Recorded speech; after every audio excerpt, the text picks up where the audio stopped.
ذرا یہ جملہ پروسیس کیجئے گا اپنے ذہن میں کہ دو پارٹیوں کو بلایا جائے اس لیے کہ ان کو سنا جائے اور ان کے سننے کے بعد یہ فیصلہ کیا جائے کہ کمیشن بنے یا نہ بنے، لیکن ان میں سے ایک پارٹی کو سن کر دوسری پارٹی کو یہ کہہ دیا جائے کہ آپ اپنا جواب کمیشن میں دے دیں۔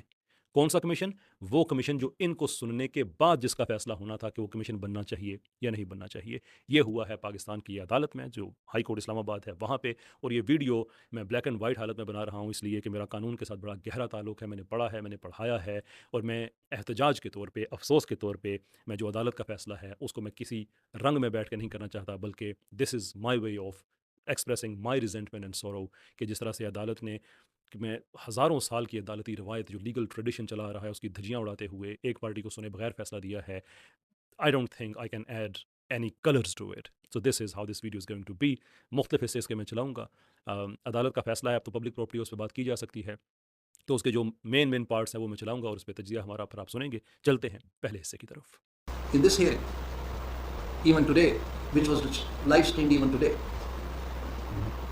the people must have seen a reprehensible spectacle with senior counsels speaking over the judge, engaging in an incessant dialogue with him, and not stopping despite being told by the judge thrice that he was about to dictate the order. یہ فیصلے کا بالکل ابتدائی حصہ ہے جہاں پہ جج صاحب اس چیز کو ریزنٹ کر رہے ہیں، افسوس کا اظہار کر رہے ہیں کہ آج ایک وکیل نے ان سے بدتمیزی کی، اور وہ بدتمیزی کیا تھی کہ یہ آرڈر لکھنا چاہتے تھے لیکن وہ بیچ میں بول پڑتے تھے کہ میں کچھ اور اسسٹ کرنا چاہتا ہوں، سبمٹ کرنا چاہتا ہوں۔ مائنڈ یو جو ڈیلی آرڈر شیٹ ہے اس میں کئی دفعہ ایسا ہوا ہے کہ فیصلے کے دوران یہ جو ایمان مزاری صاحبہ کی ٹیم ہے وہ بولے ہیں لیکن جج صاحب کو کوئی مسئلہ نہیں ہوا، چلیں ٹھیک ہے، ان کی اپنی مرضی تھی۔ آور کویسچن از ویری سمپل کہ توہین عدالت کیا توہین رسالت سے کوئی بڑی چیز ہے؟ یہاں پہ ایویڈنس یہ دکھایا جا رہا ہے کہ ایک آدمی نے ایجیکولیٹ کیا ہے قرآن پہ، مشت زنی کی ہوئی ہے، اور وہ ایویڈنس عدالت میں دیا جا رہا ہے، بتایا جا رہا ہے، ٹرائل کورٹ میں دیا جا چکا ہے۔ اس کے علاوہ جناب رسالت مآب صلی اللہ علیہ وسلم، ان کے اہل بیت، امہات المومنین، ان کے نام جسم کے جو ناپاک حصے ہیں ان پہ لکھے جا رہے ہیں، فوٹو بنائے جا رہے ہیں، اینڈ دوسری پارٹی کو سنے بغیر عدالت نے کمیشن بنا دیا کہ اتنی بڑی توہین ہے۔ ہونا تو یہ چاہیے تھا کہ جو عدالت ہے وہ کہہ دی کہ ان کے لیے آپ کمیشن، اور وہ کمیشن غیر آئینی کمیشن جس سے ان کو ضمانتیں ملتی ہیں، آپ اس کمیشن کی بھی بات نہیں کر رہے ہیں میرے ساتھ، جس کمیشن کی پاکستان کے آئین اور قانون میں اجازت ہے۔ آپ ایک اسپیشل کمیشن بنانے آئے ہوئے ہیں میرے پاس جس میں کوئی پٹیشنر جو ہے کوئی ملزمان پٹیشنر ہے ہی نہیں، لیکن عدالت کی اتنی توہین ہو جاتی ہے کہ ایک آدمی نے مجھے ٹوکا ہے، میں نے اسے 3 دفعہ منع کیا، تو وہ عدالت جو ہے وہ فیصلے میں اس کو باضابطہ ایڈ کر رہی ہے، اور جہاں پہ جناب رسالت مآب صلی اللہ علیہ وسلم کی ناموس کی بات آتی ہے، عزت کی بات آتی ہے، میں کوئی جذباتی آرگومنٹ نہیں دے رہا، میں پاکستان کے قانون اور آئین کے اندر سے آرگومنٹ دے رہا ہوں کہ پاکستان کا آئین قانون کیا کہتا ہے۔ یا اتنی بڑی عزتیں ان لوگوں نے پامال کرنے کی کوشش کی اور عدالت کمیشن بنا کے رستہ دے رہی ہے، ایک رستہ ایسا کھل رہا ہے کہ جس سے اب ان لوگوں کی ضمانتیں بھی ہو سکتی ہیں، اور ہم نے پہلے دیکھا کہ جس کی ایک ضمانت ہوئی ہے وہ پاکستان سے بھاگا ہوا ہے۔ اب یہ لوگ پاکستان سے بھاگے ہیں، پاکستان کے اندر روپوش ہوں، اس غیر آئینی فیصلے کی وجہ سے ان کو یہ سہولت ملے گی۔ تو I think we have to think about it کہ if the honor of the court is meaningful while the honor of the prophet صلی اللہ علیہ وسلم، well that is کوئی میں ایگزامپل بھی نہیں دے سکتا کہ کتنے فولڈ زیادہ وہ میننگ فل ہے۔ خیر آگے بڑھتے ہیں جو زیادہ آپریٹو پارٹ ہے، سبسٹانٹیو پارٹ ہے فیصلے کے۔ Today is the 42nd hearing. The reason it came to the 42nd hearing and was not disposed of on the 3rd was the fierce resistance by the respondents to the almost final order passed on dated so and so, directing the constitution of the commission with defined PORs and its membership, subject only to the government reverting with further instructions, to the learned attorney, additional attorney general reverting with further instructions from the government. عدالت نے فرمایا کہ یہ 42ویں آج hearing تھی، اور یہ اس لیے تھی کہ شروع کے دنوں میں جب یہ پٹیشن گئی تو عدالت نے یہ فیصلہ کیا ہوا تھا کہ کمیشن بنایا جائے، تو پھر ان لوگوں نے جو انہوں نے کہا کہ فیئرس ریزسٹنس تھی کہ نہیں جناب ایسا تو نہیں ہے، آپ ہمیں شامل کریں، اور وہ شامل ہوئے۔ But here is the question, what does it mean for them to be part of it? It's a very important question, and I think we ought to ponder over it and think about it. What does it mean for the respondents to be part of the proceedings? مطلب کیا مطلب ہے کہ یہ respondents ہیں وہ اس proceeding میں شامل کیے گئے ہیں؟ ڈز اٹ مین، اس کا مطلب صرف یہ ہے کہ ان کا نام کاغذ پہ لکھا گیا ہے کہ یہ اس میں شامل تھے؟ کیونکہ اگر وہاں سے لے کر 42ویں ہیئرنگ تک آنے کے بعد رسپونڈنٹس کو پھر نہیں سنا گیا، صرف ایک سیشن ہوا ہے اور اس کے بعد آج 10-15 منٹ کے اندر سارا کچھ ریپ اپ کر کے سائڈ پہ پھینک دیا گیا، تو یہ کس چیز کو رسپونڈ کر رہے تھے؟ What exactly what they responding to? یعنی عدالت نے یہ کیا ہے کہ وہ کہہ رہی ہے کہ ان لوگوں کو شامل کیا گیا، اور یہ پہلے بھی جج صاحب نے ایک بات کہی ہے ایک جگہ پہ کہ اگر میں ان کو شامل نہ کرتا تو میرے آرڈر کی کوئی ویلیو نہیں تھی، ایک خاص ٹیکنیکل ٹرم انہوں نے استعمال کی تھی۔ تو ان کو شامل کیا گیا ہے. تو کیوں کیا گیا ہے؟ اس لیے نا کہ they can respond to something. What exactly can they respond to? If the answer is no, آپ کسی اور جگہ پہ جواب دے دیں تو بھائی آپ جو ایمان مزاری صاحبہ کی جو پٹیشن ہے، ان کے باقی ساتھی وکلاء کی پٹیشن ہے، ان کو بھی کہہ دیتے. ان کو آپ عدالت نے لائیو چلا دیا، اس کے اندر انہوں نے بے دریغ طریقے سے جھوٹ بولے اور پورے ملک میں ایک ہیجان خیزی پھیلا دی کہ کوئی گروپ ہے وہ پیسے لے رہا ہے، وہ دیکھو عبداللہ شاہ کا قتل یہ ہو گیا، وہ ہو گیا. وہ ساری کی ساری باتیں دنیا کے سامنے آ گئے. اب جب کہ جواب کا ٹائم ہے تو معاملہ ہی ختم کر دیا گیا. So again, we have to ask this question as it bears fundamental importance, not just in the course of these proceedings, but all the proceedings in the future, that when you make someone a respondent, what does that mean? Or are we going to change the definition of this word? اس عدالتی فیصلے کے بعد لفظ سے respondent کی کیا مطلب بدل جائے گا؟ ہم not entirely sure. خیر، move on. This case is an atypical case in which only a direction is sought to the federal government to constitute a commission. If the conditions specified in the Act were met, and if those conditions were met, and the federal government was still not constituting the commission, then that would be, in terms of Article 199, 1A of the Constitution, failure to act in accordance with law or to perform an act which the federal government is required to perform under the law.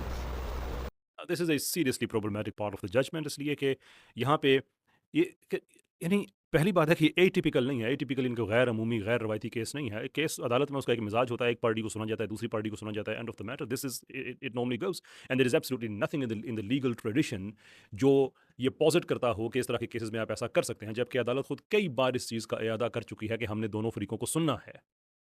کئی بار یہ بات کہہ چکی ہے. آج اچانک ہی 10-15 minute کے اندر سارا کچھ چینج ہو گیا. We just don't know what exactly happened there.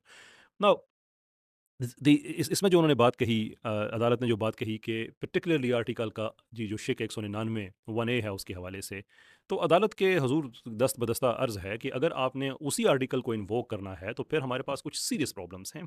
کیونکہ article 199، let me actually show you, screen پہ میں دکھاتا ہوں کہ پرابلم کیا ہے. جیسا کہ آپ کو اپنی اسکرین پہ نظر آ رہا ہے کہ 199(1) میں لکھا ہوا ہے کہ subject to the Constitution a high court میں if it is satisfied that no other adequate remedy is provided by law, اور اس کی سب کلوز اے میں لکھا ہوا ہے on the application of any aggrieved party make an order. اب اس میں تو بڑے واضح بات لکھی ہوئی ہے کہ جو اگریوڈ پارٹیز ہیں اور جہاں پہ کوئی ریمیڈی اویلیبل نہیں ہے، یہ دو چیزیں بہت زیادہ اہم ہیں. تیسری بھی ایک چیز ہے، وہ میں اس طرف آتا ہوں کہ اگر عدالت نے یہ فیصلہ کرنا ہے تو پہلی بات تو یہ ہے کہ عدالت یہ اختیار اس وقت ایکسرسائز کر سکتی ہے جب کوئی اویلیبل ریمیڈی موجود نہ ہو، جبکہ یہاں پہ ریڈیلی اویلیبل دو ریمیڈیز ہیں. نمبر 1 جو ٹرائل کورٹس ہیں وہاں وہ بھی ایک ریمیڈی ہے، اور نمبر 2 جو national commission for human rights, وہ جو رپورٹ ہے جس کو ایک فنڈامنٹل رپورٹ کے طور پہ یہاں پہ پیش کیا گیا ہے، جس کی بیس پہ یہ پٹیشن فائل کی گئی ہے، اس کی اپنی جو رپورٹ ہے اس کے اندر ایک آرڈر پاس ہوا ہے. اس کے پیراگراف نمبر 20 میں لکھا ہوا ہے، جو آرڈر کے اندر جو ریکمنڈیشنز دی گئی ہیں کہ ایک JIT بنائی جائے. تو JIT بذات خود ایک ریمیڈی کے طور پہ اویلیبل ہے. اور یہ بات یاد رکھیں کہ جو national commission for human rights ہے وہ کوئی ایسی باڈی نہیں ہے کہ جو صرف بس ایڈوائزری قسم کی ہو. اس نے یہ آرڈر عدالتی کیپیسٹی میں پاس کیا ہے، یعنی کہ وہ ریمیڈی جو ہے وہ صرف اویلیبل نہیں ہے بلکہ اس ریمیڈی پہ کا حکم دیا گیا ہے کہ یہ ریمیڈی اویل کی جائے. یہ کورٹ کیسے اس چیز کو آگے سبورٹ کر سکتی ہے کہ نہیں جناب وہ اس کو بھی آپ چھوڑ دیں، اور دوسرے نمبر پہ یہ کہ جو پارٹیز ہیں وہ اگریوڈ ہونی چاہیے، اس کو بھی چھوڑ دیں. دو چیزیں عدالت کہہ رہی ہے، دونوں ہی عدالت کے اس فیصلے سے باہر گر رہی ہیں، کیونکہ جو پٹیشنرز ہیں اس میں ایک بھی اگریوڈ ممبر نہیں ہے.